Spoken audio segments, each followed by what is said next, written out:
কাবা ঘরের একজন কালো ইমাম আছে, নাম ইমাম আল কালবানি। দেখছেন এই ইমামরা আপনারা? উনি লন্ডনে একটা ইন্টারভিউতে বলেছেন, আমার মায়ের বদদোয়া আমাকে কাবা ঘরের ইমাম বানিয়েছে। লন্ডনে একটা কনফারেন্সে উনি ইন্টারভিউ দিচ্ছিলেন, তো ওনাকে বলা হলো কাবার সব ইমাম সাদা ইমাম, আপনি কালো মানুষ, কেমনি ইমাম হইলেন? উনি বললেন, আমার মায়ের বদদোয়া আজকে আমাকে কাবা ঘরের ইমাম বানিয়েছে। উনি বললেন, আমি ছোট্টবেলা অনেক বদের হাট দিছিলাম, আমার মতো দুষ্ট আমার এলাকায় কোনো ছেলে ছিল না। মানুষে গালাগালি, মারামারি, দুষ্টামি, ভাঙচুর, চেঁচামেচি, চিৎকার, বিশৃঙ্খলা আমার মতো কেউ বেশি করতে পারতো না। কিন্তু আমার মা ছিল অনেক বড় আল্লাহওয়ালা। আমার মা জানতেন আল্লাহর কাছে দোয়া করার কত বড় পাওয়ার। আমার মা যখন আমার উপর রেগে যেতেন, আমার মা জানতেন রাগের মাথায় বদদোয়া দিলে বদদোয়া কবুল হয়ে যাবে। এজন্য যখনই আমি বেশি দুষ্টামি শুরু করে দিতাম, আমার মা রেগে আমারে বদদোয়া দিয়ে বলতেন, আল্লাহ তোরে হেদায়েত দেখ, আল্লাহ তোরে কাবা ঘরের ইমাম বানায় দে। মা যখন রেগে যেতেন, রেগে মেগে উনি সব সময় বলতেন, আল্লাহ তোরে হেদায়েত দেখ, তোরে কাবার ইমাম বানায় দেখ। রাগে রাগে ভালো দোয়া করতেন। সুবহানাল্লাহ কইতে বললেন না? আপনারাও আপনাদের ছেলে মেয়েদের জন্য একটা ভালো দোয়া সেট করে নেবেন, রাগ আসলে ওই দোয়াটা করবেন, ওইটার উপরে ঝাল মিটাবেন, রাগ মেটাবেন ওইটার উপর। পারা যাবে? পারা যাবে? 12 নাম্বার, ছেলে মেয়েদের সাথে খেলাধুলা করবেন।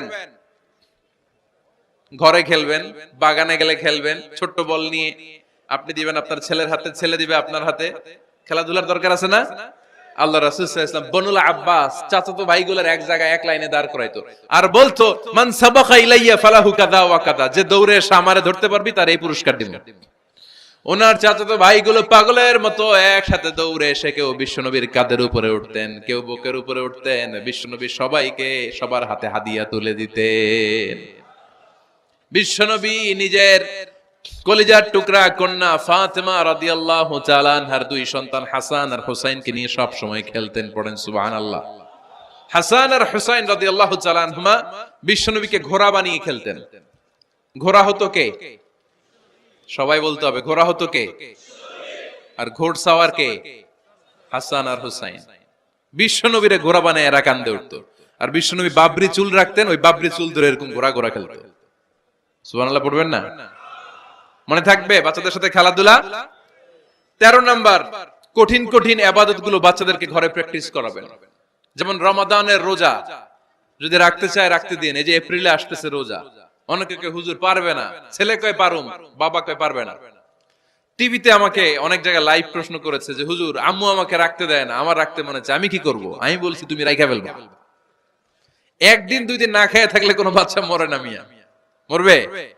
ওর যে স্পিরিটটা আছে এটাকে ইসলামের পক্ষে কাজে লাগান। ও রাখতে চায়, আপনি বাচ্চা দেন কেন? বাচ্চা দেন না। আমি যখন খুব ছোট, আমিও রোজা রাখার জন্য জোর করতাম, খুব জোর করতাম। তো আমার দাদি আমারে শিখাই দিত। আমি যখন স্কুলে যেতাম বলতো যে তোর রোজা রাখা লাগবে না সারাদিন, একটা কাজ করবি, তুই সকাল থেকে দুপুর 12টা পর্যন্ত না খেয়ে থাকলে অর্ধেক রোজা, 12টার দিকে আইসা ইফতারি করবি। তো আমার স্কুল ছুটি হইতো 12টায়, আমি 12টার দিকে আইসা ইফতারি করে ফেলতাম। তো আমার অর্ধেক রোজা হয়েছে। এরপরের দিন আবার 12টার দিকে উনি দাদি বুঝাইতেন যে তোর 2 অর্ধেক মিলে 1 রোজা, এই পুরা রমজানে তুই রাখবি 15টা রোজা। এরকম বুদ্ধি আছে না নাই? একেবারে ছোট্ট যারা যারা রাখলে আসলেই ক্ষতি হতে পারে, এদেরকে এইভাবে বুঝাবেন যে অর্ধেক অর্ধেক 2 অর্ধেক মিলে একটা হবে। এরপর একটু বড় হলে রাখতে চাইলে রাখার সুযোগ দিবেন। ছোট বাচ্চা, যে বাচ্চার আমলনামা এখনো শুরু হয় নাই, যত নেক আমল করবে সব বাবা মার আমলনামায় তুলে দেয় কে? এজন্য অভ্যাস করেন। ডিসেম্বরে যখন স্কুল ছুটি দেয়, ফ্যামিলির সবাই মিলে রাতে ওঠেন, রাত 4টার দিকে তাহাজ্জুদের প্রোগ্রাম হবে। আপনি ইমাম, পেছনে থাকবে আপনার ছেলে, একেবারে শেষ কাতারে আপনার স্ত্রী আর আপনার মেয়েরা। পারা যাবে? আওয়াজ করে বলতে হবে ইনশাআল্লাহ।